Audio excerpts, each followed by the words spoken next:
ہمیں be team کہے سی team کہے کوئی فرق نہیں پڑتا ہے. یہ ریئل آرٹیکل 370 کس نے ختم کیا؟ کانگریس نے.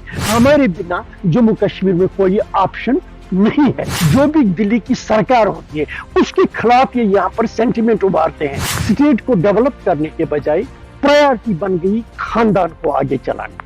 ناظرین آداب، آپ دیکھ رہے ہیں آواز دا وائس اور میں ہوں آپ کا میزبان نذیر گنائی. جموں کشمیر میں الیکشنز کا بالکل بچ چکا ہے اور پارلیمنٹ الیکشنز کی تیاریاں زور و شور پہ ہے اور کئی پولیٹیکل پارٹیز جو ہے کیمپیننگ ریچ آؤٹس کے پروگرامز منعقد کر رہی ہے. آج جس شخصیت سے ہم بات کرنے جا رہے ہیں یہ جموں کشمیر کی پولیٹیکل لینڈسکیپ کی اگر بات کی جائے تو ان کا اچھا خاصا نام ہے. یہ فارمر منسٹر رہے ہیں، ٹورزم منسٹر رہے ہیں. سابقہ جو سرکار مفتی محمد سعید لیڈ گورنمنٹ تھی اس میں یہ ٹورزم منسٹر رہے ہیں. ان کا ایک یہ ایگریکلچر ہارٹیکلچر منسٹر رہے ہیں یہاں پہ جموں کشمیر میں. اور ان کا جو پولیٹیکل اوپینین ہے we have seen in past governments his political opinion, his opinion about the governance has always considered and it has always mattered. ہم بات کر رہے ہیں غلام حسن میر صاحب کی. غلام حسن میر صاحب بہت بہت شکریہ ہمیں وقت دینے کے لیے. شکریہ. چونکہ اب الیکشنز کی تیاریاں ہے پارلیمنٹ الیکشنز اور آپ ابھی ایک ایسے کیمپ میں ہے، ایک ایسی پارٹی میں ہے جو کہ بالکل انفینسی میں ہی ہے، تو کتنا چیلنجنگ ہے آپ کے لیے یہ؟ دیکھیے، پارٹی ہم نے 4 سال پہلے بنائی. یہ صرف افراد کا گٹھ جوڑ نہیں، یہ صرف نئی پارٹی نہیں، ہم ایک نئی سوچ لے کر آئے. ایک ایسا سوچ جو جموں کشمیر کے لوگوں کو ایسی راہ دکھائے کہ یہ جنگ و جدل سے باہر نکلے، یہ تباہ کاریوں سے باہر نکلے، ہمارے نوجوانوں کا مستقبل سیکور ہو، ان کا راستہ قبرستانوں کی طرف نہ ہو، ان کا راستہ جیلوں کی طرف نہ ہو، ان کا راستہ گولیوں کی طرف نہ ہو. جب یہ نریٹو لے کر ہم نکل رہے ہیں، یہ ایک چیلنجنگ سچویشن ہے for both, for us as well as for the traditional parties جنہوں نے ہمیشہ اپنی عمارت غلط بیانی پہ بنائی ہے. انہوں نے ہمیشہ ان اچیویبلز کی بات کی ہے اور اپنی پارٹی اچیویبلز کی بات کرتا ہے. مثلا جہاں ابھی تک پورے 73 سال جموں کشمیر میں نریٹو چلا، کبھی چلا رائے شماری کا نریٹو، کبھی چلا آٹونومی کا نریٹو، کبھی چلا سیلف رول کا نریٹو، کبھی چلا آرٹیکل 370 کو بچانے کا نریٹو. وہ نریٹو جب ہم بیک ڈراپ میں دیکھیں، صرف لوگوں نے سفر کیا، حاصل کچھ نہیں ہوا. ہمارے نوجوان بھٹک گئے، ہمارے نوجوانوں کا راستہ ترقی کے بجائے تنزل کی طرف گیا. اب جب as a patriots of our own people, as well-wishers of the people, a group of people came forward who saw that how long our people should suffer, how long our youth should go to jails, how long ہمارے نوجوانوں گولیوں کو شکار بننا پڑے. ہمیں ایک آواز دینی ہے، وہ آواز جو جموں کشمیر کے لوگوں کو ترقی کی راہ پر لے گی. تو آپ اپنی چیلنج، تو آپ اپنی پارٹی کو اس الیکشن کے بعد کہاں دیکھتے ہیں؟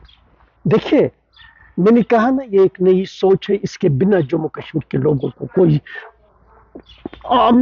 آپشن نہیں. یہ دس از دا اونلی آپشن، اور سویر یا دیر اسی آپشن کو اڈاپٹ کرنا ہے. آج کریں کل کریں، اس کے بنا کوئی آپشن نہیں ہے. تو سوچ کی اگر آپ نے بات کی، نئی سوچ اور جو ایک نیا مائنڈ سیٹ لے کے کچھ یہاں کے لیڈران جو ہے یہ کلیم کر رہے ہیں کہ ہم آن گراؤنڈ جو ہے کام کرنے جا رہے ہیں اور لوگوں کو خاص طور سے نوجوانوں کو ہم کنیکٹ کرنا چاہتے ہیں. تو اس کے بعد جو ایک مرحلہ آتا ہے پارلیمنٹ الیکشن کے بعد، ایک اسمبلی الیکشنز کا جو دور آئے گا، اس میں لگتا ہے کہ آپ کو آپ کی پارٹی جو ہے وہ آن دا گراؤنڈ اتنا کنیکٹ کر پائے گی؟ ظاہر سی بات ہے، جب آپ دیکھیں گے ان 4 سالوں میں جتنا آؤٹ ریچ آپ اپنی پارٹی کا دیکھ رہے ہیں، دیٹ از ٹرمنڈس. اس وقت 4 ہی سال کی پارٹی سبوں کے لیے چیلنج کیوں بن گئی؟ That means it is growing, it has got the acceptance, it is being accepted. So this is challenge for others. We are moving ahead and we will be continuing to move ahead. آپ Apni Party was the first party who reached out to the prime minister post article abrogation of article 370. تو کیا یہی سوچ لیں کہ وہ وہاں پہ گئے تھے یا کچھ اور بھی تھا؟ ظاہر سی بات ہے، you recall that period, that moment, اس وقت جموں کشمیر کی حالت کیا تھی؟ بزنس سارا ٹھپ تھا، لوگوں میں پریشانی تھی. ایک پریشانی تھی یہاں کی ڈیموگرافک چینج ہو جائے گی، دوسری پریشانی یہ تھی کہ ہماری زمینیں گئی، تیسری پریشانی تھی کہ ہماری نوکری گئی. اس وقت ہمارے پاس 2 آپشنز تھے. ایک آپشن یہ تھا جس طرح ٹریڈیشنل پالیٹیشنز چپ ساتھ لے کے بیٹھ گئے، یا دوسرا آپشن تھا پرو ایکٹیو رول کرنا، جموں کشمیر کے لوگوں کو اس دلدل سے نکالنا، اس مصیبت سے نکالنا، اس سچویشن سے نکالنا. We opted for the second route اور دیٹ ییلڈڈ دا ریزلٹس. آپ دیکھ لیجئے جب ہم پرائم منسٹر سے ملے، پہلی بار پرائم منسٹرز آفس سے جموں کشمیر کے لوگوں کو یہ آشواسن دیا گیا کہ there will be no demographic change, Jammu Kashmir people are our own people, وہاں پر کوئی تبدیلی نہیں ہوگی. اسی طرح نوکریوں کے لیے ڈومیسائل لا دیا گیا، جو بھی جموں کشمیر گورنمنٹ کی ساری نوکریاں اس کو صرف جموں کشمیر کے ڈومیسائل ہی اپلائی کر سکتے ہیں، وہی سلیکٹ ہو سکتے ہیں. تیسرا، ایگریکلچر لینڈ جو جموں کشمیر کی ساری agriculture land it will be transferred alienated between the domiciles of Jammu Kashmir. مثلا جو آرٹیکل 370 کی وجہ سے جو خدشات ہمارے تھے یا جو ڈس ایڈوانٹیجز ہمیں لگ رہے تھے، ہماری اٹھنے سے، بر وقت اٹھنے سے ان کا تدارک ہو گیا. آپ آج دیکھ لیجئے لداخ والے آج وہ سوچ لے کر نکلے ہیں، ایجوکیشن کر رہے ہیں، جس کو ہم نے بغیر ایجوکیشن کے ٹائملی ایکشن کے ذریعے کر لیا. گو کہ ٹریڈیشنل پارٹیز نے ہم کو کیا کیا نام نہیں دیے، لیکن ہم نے مناسب سمجھا کہ اس وقت لوگوں کو اس دلدل سے نکالنا. And we are thankful to the government of India. Government of India نے جموں کشمیر کے لوگوں کے جو خدشات تھے ان کو اس وسوسے سے نکالنا، یہ تو کام ہے. آپ کی جو پارٹی پیٹرن ہے، سربراہ ہے، وہ ہی was seen post this period, post 2019 ہی was seen going and meeting lot of separatist leaders. تو اس میں میرویز عمر فاروق ہے، اس میں بڑگام سے جو سیپریٹ لیڈر آتے تھے ان سے وہ ملے.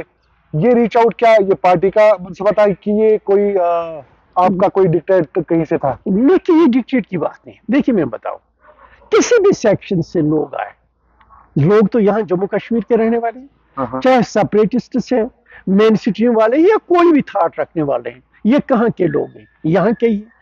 کیا اگر ایک ایسا تھاٹ ابھر کے آئے جس میں ہم سب لوگ مل جل کے جموں کشمیر کی تعمیر و ترقی میں مل جائیں، اس میں کیا حرج ہے؟ لیکن شاید مولوی فاروق سے ملنے کی بات شاید درست نہیں ہے. آغا صاحب سے ہم ملے، یہ آغا صاحب کے بہت سارے لوگوں سے ہم ملے. ہم نے ان کو کہا جو سپریٹزم کا راستہ ہے وہ راستہ جموں کشمیر کو کہیں نہیں لے جائے گا. ہمیں جموں کشمیر کی ترقی کی طرف دھیان دینا ہے. اس میں جو ٹریڈیشنل پولیٹیکل پارٹیز ہیں ان کی کوشش ہے کہ یہاں ایک ایسا ماحول کیا سپریٹسٹس کو push them to the wall، اور یہ ہر جگہ یہ کہیں کہ ہمارے بنا جموں کشمیر میں کوئی آپشن نہیں ہے. ہم چاہتے ہیں کہ جموں کشمیر کے جو لوگ ہیں اس میں سپریٹسٹ بھی ہو سکتے ہیں، مین سٹریم بھی ہو سکتے ہیں، کچھ اور خیالات بھی رکھ سکتے ہیں. ہم سب اس ملک کے واسی ہیں، جموں کشمیر کے رہنے والے ہیں. ہم سبوں کو یہ فکر لگنی چاہیے کہ جموں کشمیر کے نوجوان جو ہے ان کا راستہ قبرستان کی طرف نہیں ہونا چاہیے، جیلوں کی طرف نہیں ہونا چاہیے، اور جموں کشمیر کے لوگ ترقی کے منازل سے ہمکنار ہونا چاہیے. اگر اس سلسلے میں وہ ترک کر لیں وہ سیشنزم کا راستہ اور اس راستے پہ جڑ جائے، Apni Party will be always happy in that context. آج کا جو یوتھ ہے، جب آپ ان کے ساتھ خیالات اپنے اظہار کرتے ہیں یا وہ آپ کے ساتھ اپنے جو ہے کنسرن، اپنے ایسپریشن شیئر کرتے ہیں، تو کیا لگتا ہے آپ کو کیا ایسپریشنز ہیں لوگوں کی؟ لوگوں کی ایسپریشنز ہیں آگے بڑھنے کی، لوگوں کی ایسپریشنز ہیں ترقی. لوگ مثلا کل بھی میرے پاس ایک بڑی تعداد آئی تھی انٹلیکچوئلس کی. ان کا سوال تھا کیا ہم کو وہ حقوق نہیں ملنے چاہیے جو ساری کنٹری میں؟ میں نے کہا ہم نے کب ایسی ڈیمانڈ کی؟ دیٹ مینز وہ آزاد فضا میں گھومنا چاہتے ہیں، آزاد فضا میں رہنا چاہتے ہیں، آزاد فضا میں رہنا چاہیے. لیکن اس آزاد فضا کو تعمیر کرنے کے لیے ہمیں ذمہ داری ہے. مثلا یہاں